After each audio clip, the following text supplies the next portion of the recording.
All right. Good morning, PTNI's daily show. Happy Thursday morning. Hope your day's off to a great start so far. We have the camera backwards on Instagram.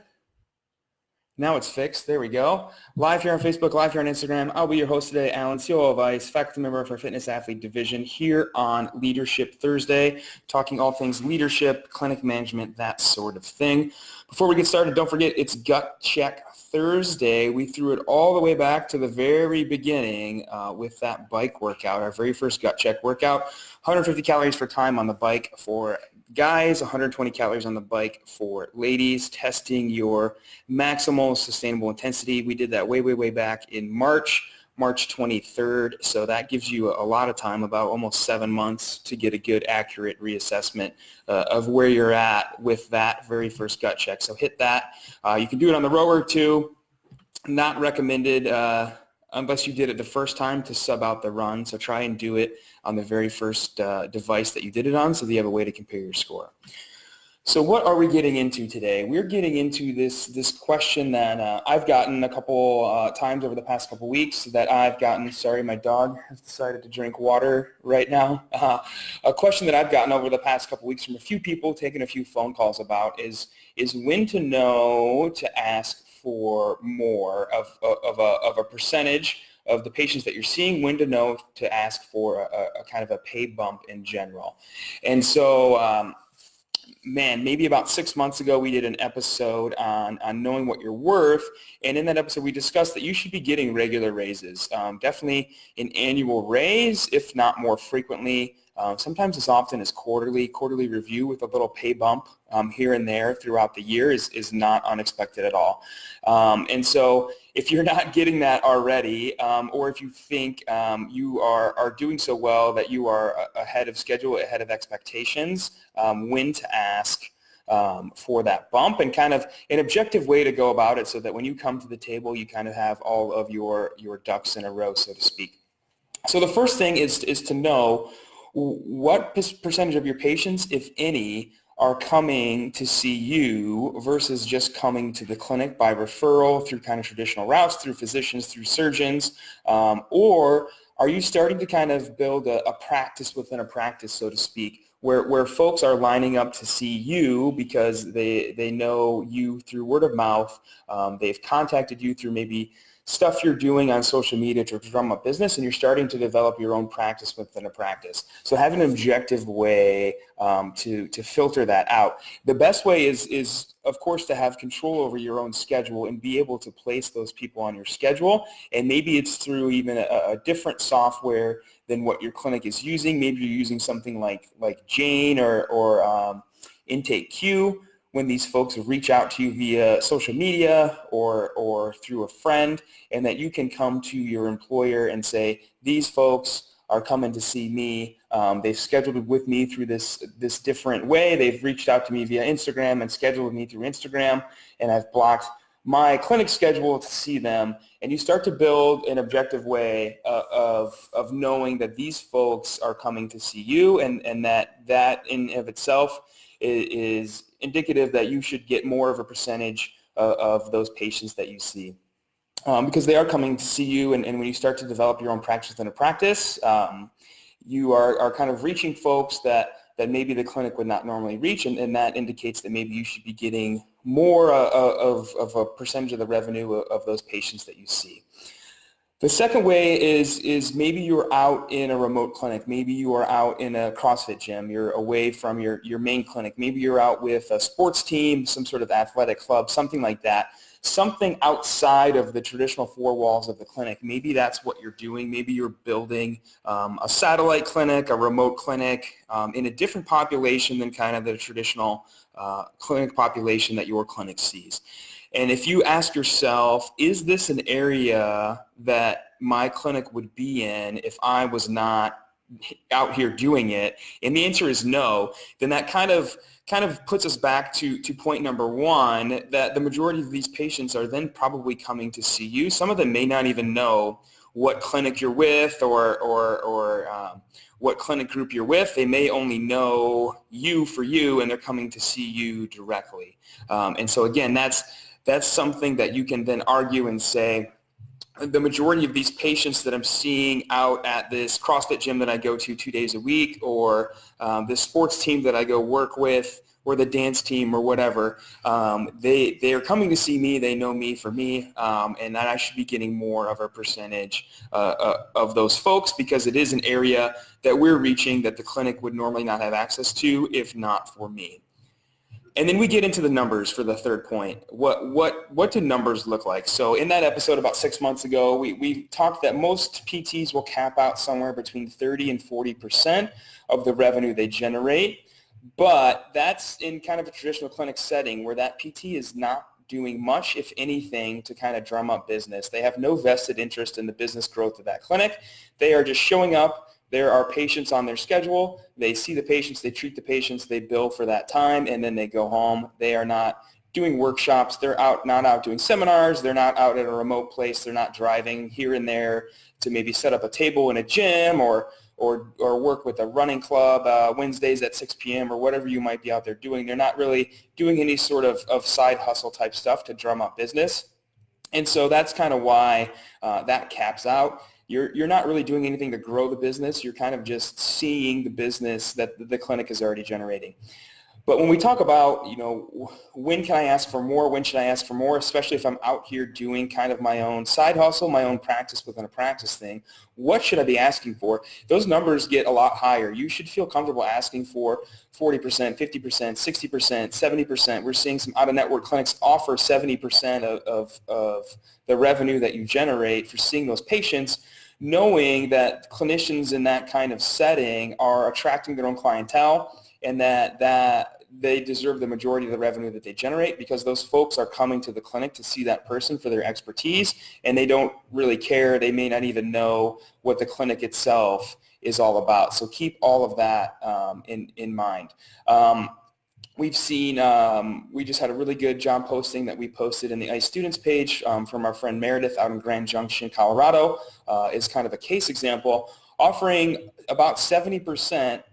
She has an out-of-network practice co-located with her gym, offering 70% of what the PT that she hires will generate. So getting the majority of the revenue for what you generate, knowing that folks will be coming to see that PT for their expertise, whatever it is, but then also offering boosts to that percentage beyond 70% for every milestone growth that the gym membership gets as well. So offering incentives to that PT to help grow the gym membership through not only coaching next door, but also as patients come in the clinic and maybe they are finishing with PT and they don't have a place to work out, getting them to transition to the gym and growing the gym, and alongside the growth of the gym, seeing a bump in their PT pay as the gym grows. And that's a really good example of kind of rewarding that clinician for having their own area of expertise, for attracting their own clientele, and for also giving them incentive to help grow the business, right? We don't see that too often where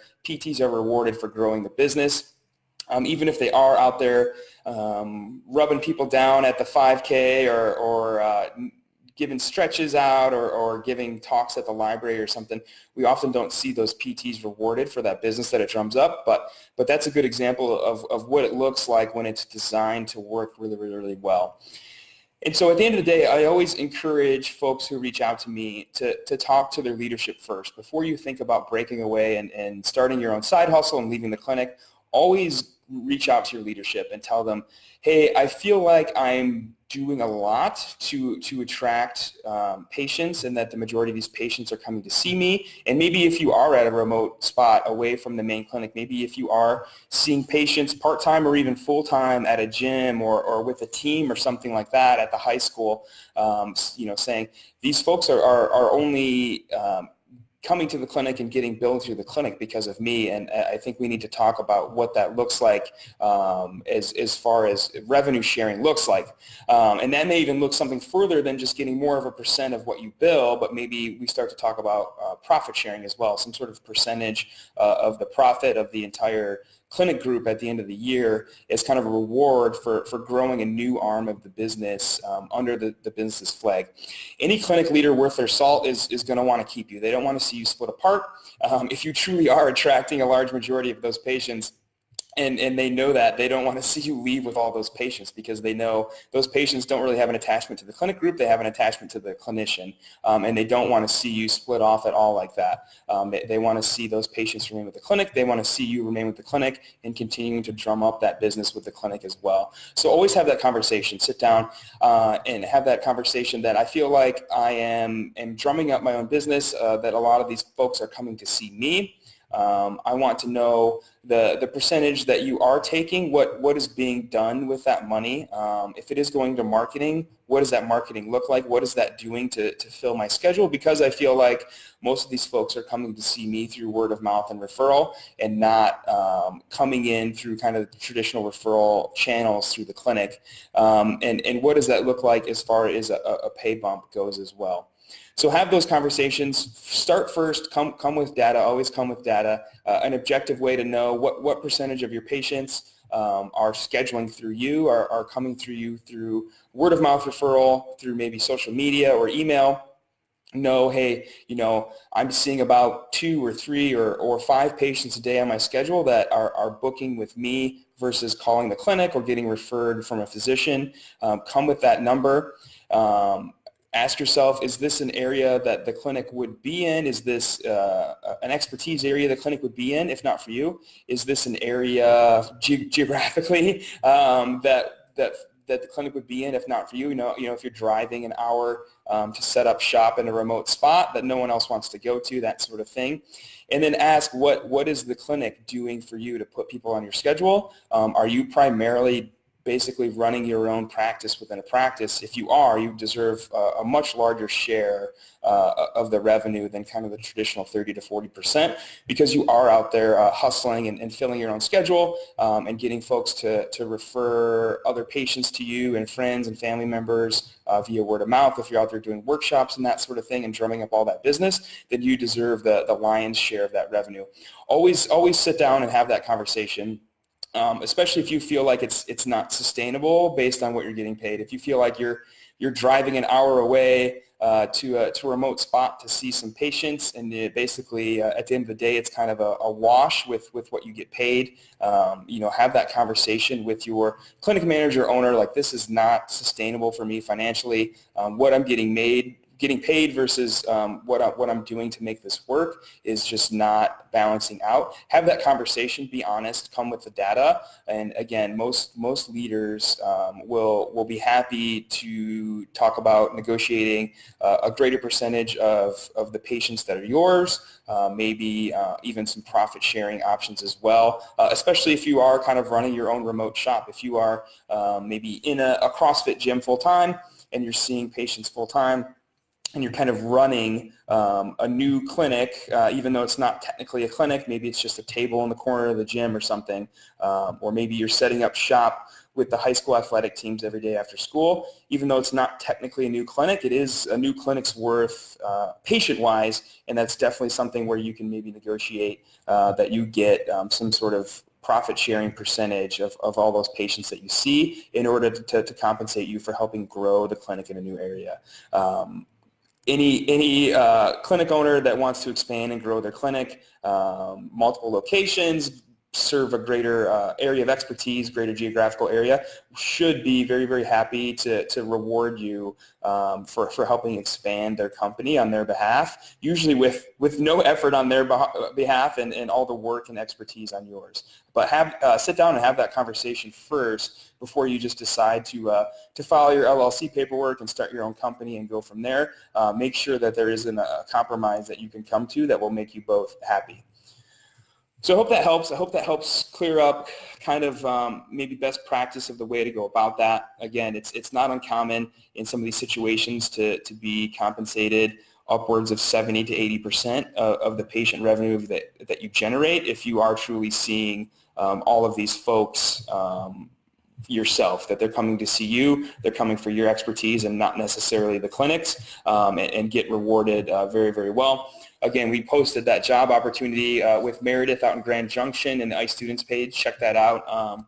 If you're interested in relocating or maybe you're a new grad and you haven't settled down yet, that's a great opportunity, a great example of reimbursing a clinician very, very well for the patients that they see, but also incentivizing them to help grow the business overall. That's a great example of how to do it. So check that job posting out. That went out in Hump Day Hustling yesterday as well. So if you haven't taken an ICE course and you're not on the ICE students page, but you do subscribe to Hump Day Hustling, that was in Hump Day Hustling. So give that ad a look and an example of what it can look like, what it should look like. That's all I got for you. Hope you have a great Thursday, a great weekend. I believe I will be back on here on Christmas Eve, so I won't say Merry Christmas yet. I'll be back on here Christmas Eve day to talk about some different techniques to get the back loaded up in the clinic and in the gym. Other than that, that's all I've got for you all. Have a great Thursday. Have a great weekend. Bye, everybody.